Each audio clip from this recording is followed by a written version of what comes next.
Hello everyone, welcome back to my channel Aadvik accounts classes. आज हम discuss करने वाले हैं बेसिक अकाउंटिंग टर्म्स। पहला है आपका लेन देन, जिसे हम कहते हैं ट्रांजैक्शन।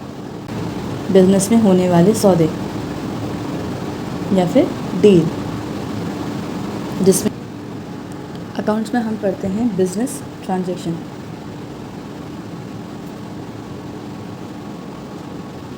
और बिजनेस ट्रांजैक्शन कैसे हो सकती है, जैसे कि मोहन को 500 का माल बेचा। मोहन को 500 रुपये का माल बेचा, ये हो गया। इसमें हमने नगद शब्द यूज़ नहीं किया, इसलिए ये कैसा है, उधार। अगर मैं यहीं पे ये कहूँ कि मोहन को 500 रुपये का नगद माल बेचा, तो ये ट्रांजैक्शन क्या हो जाएगी, कैश ट्रांजैक्शन। ठीक है, ये ट्रांजैक्शन कैसे हो जाएगी, कैश ट्रांजैक्शन। सेकंड हमारा आ जाता है आपका बिजनेस, या फिर हिंदी में कह लीजिए व्यापार। जो भी कार्य लाभ या प्रॉफिट कमाने के लिए शुरू किया गया हो, वो क्या हो जाता है, बिजनेस। और बिजनेस में आपको प्रॉफिट और लॉस दोनों हो सकते हैं। ठीक है, नेक्स्ट है आपका कैपिटल, जिसे हम कहते हैं पूंजी। कैपिटल किसे कहते हैं, ऐसी धनराशि,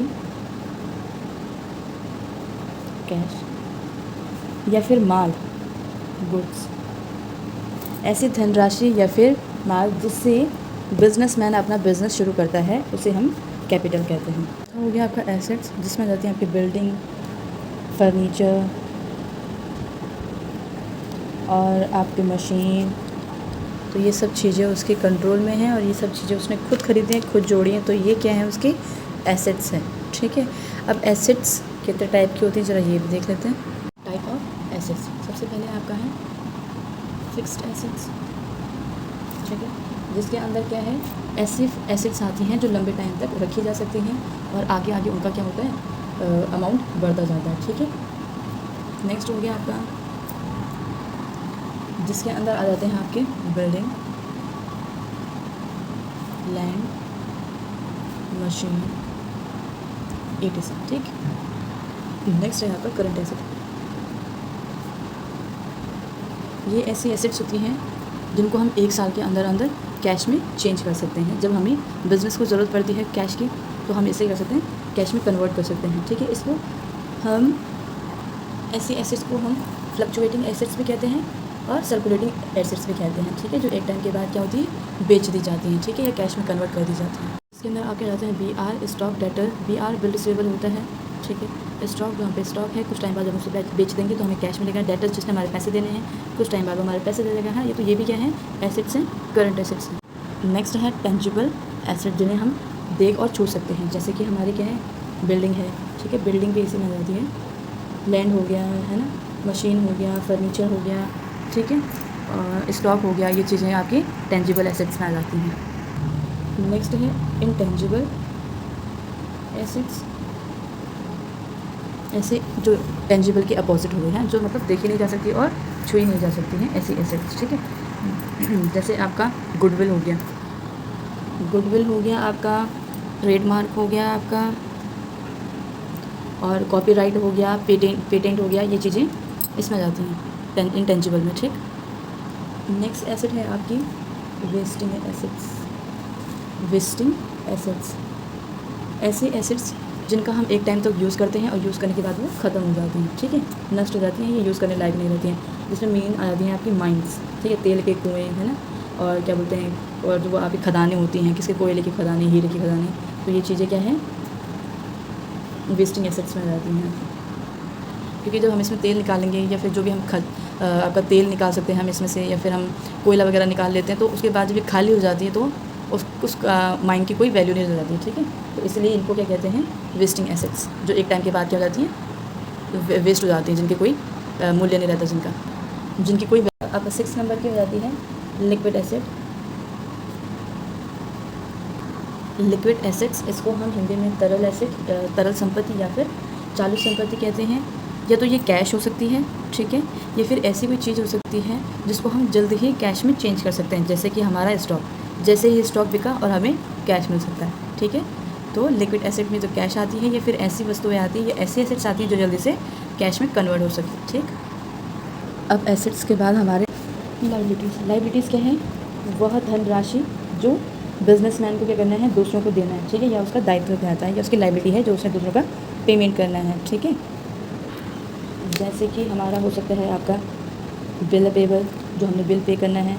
क्रेडिटर आ जाते हैं इसमें, जिन्होंने हमसे पैसा लेना है, ठीक है। और लोन अगर हमने किसी से लिया है, ठीक, किसी बैंक से अगर हमने लोन लिया है, वो ये सब चीज़ें हमारे किस में आ जाते हैं? लाइबिलिटीज़ में, जो हमने चुकाने हैं, जो बिजनेसमैन ने चुकाने हैं, ठीक है। नेक्स्ट टर्म आपकी आ जाती है गुड्स, जिसको हम हिंदी में कहते हैं माल, ठीक है। माल और गुड्स तो सबको ही पता होता है कि जो बिजनेसमैन बेचता है, जिस चीज़ का बिजनेसमैन बिज़नेस कर रहा है ना, जिस वस्तु का बिजनेसमैन बिज़नेस कर रहा है, तो वो क्या हो जाता है? माल हो जाता है, ठीक है। जैसे कि कोई गेहूं का व्यापारी है, तो उसके यहाँ क्या स्टॉक में क्या होगा? गेहूं होगा, चलो ठीक है। कोई जैसे प्लास्टिक का सामान बेचता है ना, डब्बे वगैरह जो बेचते हैं, कोई क्रॉकरी वगैरह बेच रहा है, तो वो उसी का क्रॉकरी का ही माल रखेगा, है ना, तो उसके जिस। नेक्स्ट है आपका इसमें डिस्काउंट। डिस्काउंट तो सबको ही पता होता है ना, क्या होता है? जब डिस्काउंट क्या होता है कि अगर कोई 100 रुपये का सामान है, उसको व्यापारी ने लिखा है कि 10% की छूट, ठीक है। तो 10% की छूट क्या होगी कि माल कितने बिक रहा है कि 100 रुपये का माल आपको कितने रुपये मिल रहा है? 90 रुपये मिल रहा है। इसका मतलब 10 रुपये, 10% या फिर 10 रुपये का हमें क्या है? छूट मिल रही है ना। अब आपका डिस्काउंट भी जो है अलग अलग टाइप के डिस्काउंट्स के टाइप देख लेते हैं एक बार। डिस्काउंट का टाइप होता है एक ट्रेड डिस्काउंट। नेक्स्ट है आपका स्पेशल डिस्काउंट,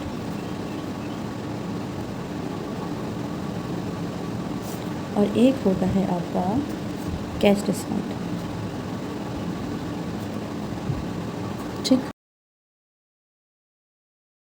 डिस्काउंट्स के बाद आगे बढ़ते हैं। अब हम पढ़ते हैं 9th टर्म, जो है कि खाता या फिर अकाउंट या अकाउंट्स। अब खाता क्या होता है? किसी व्यक्ति से संबंधित सारे व्यवहारों का, सारे लेन देनों का एक ही जगह पर लेखा करना उसका खाता कहलाता है, ठीक है। ऐसे ही जब हम स्टॉक्स के बारे में जितने भी लेन देन हैं उसको लिखेंगे तो वो स्टॉक का खाता होगा, है ना। और जैसे कि अगर हम आपके एसेट से संबंधित जितने भी लेन देन हैं उनको एक जगह पे लिखेंगे तो उसको हम क्या करेंगे? एसेट्स का खाता कहेंगे, ठीक। जो आपका ये खाता है उसमें एक डेबिट साइड होता है, एक क्रेडिट साइड होता है, ठीक है। लेफ्ट हैंड साइड आपका डेबिट होता है और राइट हैंड साइड आपका क्रेडिट होता है, ठीक। ये आपके अकाउंट्स दो टाइप के होते हैं।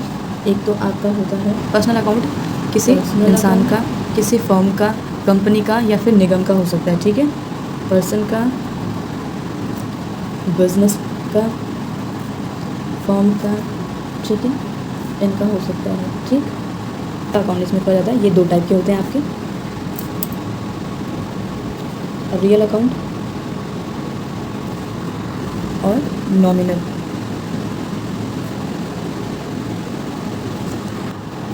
रियल अकाउंट जो है आपका एसेट्स आ जाती हैं, आपके अधिकार आ जाते हैं इसमें, जैसे कि आपकी बिल्डिंग हो गई,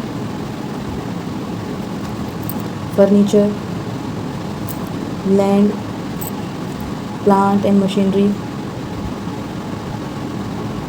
है ना, इसमें आ जाते हैं। और नॉमिनल में आपके आ जाते हैं प्रॉफिट, लॉस, एक्सपेंसेस, आपके इनकम, ठीक है, इससे रिलेटेड होते हैं, ठीक है। प्रॉफिट एंड लॉस, एक्सपेंसेस और इनकम से रिलेटेड होते हैं। जैसे कि आपका इसमें बनता है सैलरी अकाउंट, आपका हो गया डिस्काउंट अकाउंट, है ना, और रेंट अकाउंट, ये सब इसमें आते हैं। Wages account. अब है हमारा बैड डेट्स वो अमाउंट होती है जैसे हमने किसी को उधार दिया है और वो अमाउंट हम वसूल ना कर पाएँ, ठीक है। अब एक एग्जांपल से देखिए, जैसे मैंने किसी को 10,000 उधार दिए थे, ठीक है। अगर इसमें से उसने मुझे 7,000 वापस कर दी और किसी भी कारण से या किसी भी वजह से उसने मुझे 3,000 रुपये नहीं दी, तो ये अमाउंट मेरी क्या हो जाएगी, बैड डेब्ट्स हो जाएगी। नेक्स्ट है आपका वाउचर। जब भी हम कुछ लेन देन करते हैं, क्रय विक्रय करते हैं, जैसे कि हमने गुड्स खरीदा या गुड्स बेचा, है ना, पैसे लेन देन किया, तो उसके एविडेंस के रूप में जो डॉक्यूमेंट तैयार किया जाता है उसे क्या कहते हैं, वाउचर, ठीक। नेक्स्ट है आपका परचेज़।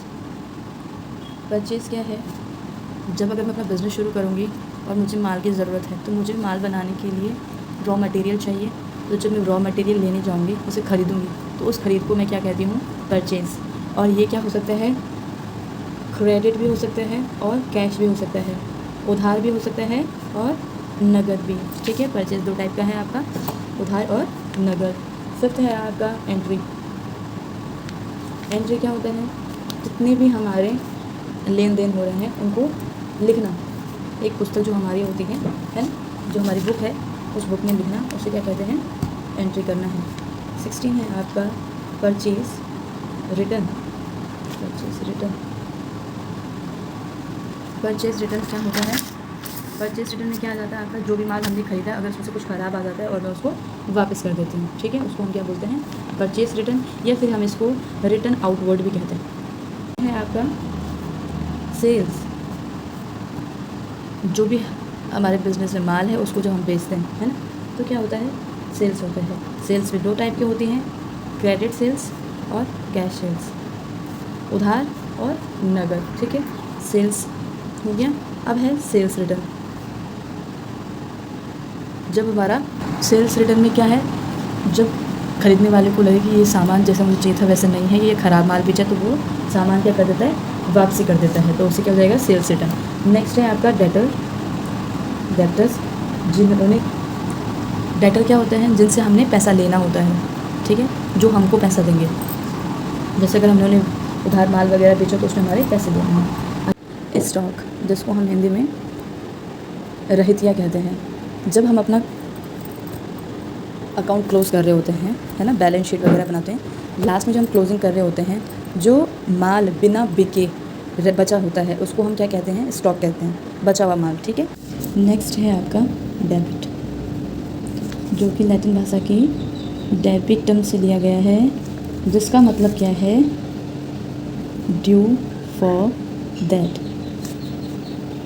उसके लिए दे,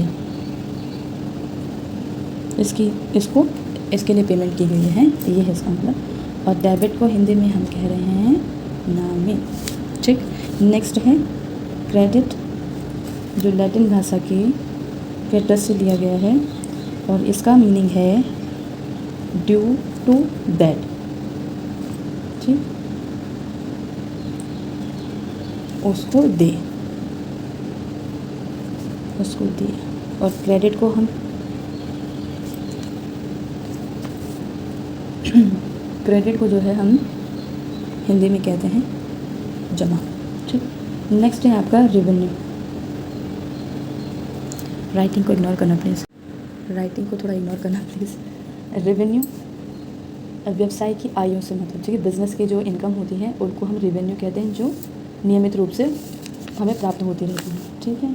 अच्छा, इसके अंडर आ जाती हैं आपकी, जैसे कि हमें रेंट रिसीव होता रहता है ना, कमीशन रिसीव हो रहा है, और हमें जैसे हम अपना स्टॉक बेचते हैं, है ना, स्टॉक सेल से जो हमें पैसे आते रहते हैं, या हमें कोई इंटरेस्ट रिसीव होता है, ठीक है। नेक्स्ट है हमारा एक्सपेंडिचर, खर्चे, ठीक है। ये भी दो टाइप के होते हैं। फर्स्ट आपका होता है कैपिटल एक्सपेंडिचर, सेकंड आपका होता है रेवेन्यू। कैपिटल एक्सपेंडिचर में क्या आ जाता है, जब हम कोई संपत्ति खरीदते हैं या उन एसेट्स की वैल्यू को बढ़ाने के लिए उस पर जो खर्चा करते हैं उसको हम क्या कहते हैं, कैपिटल एक्सपेंडिचर, ठीक है। और जो हमारी रेवेन्यू को बढ़ाने के लिए किया जाता है उसको हम क्या कहते हैं, रेवेन्यू एक्सपेंडिचर, ठीक।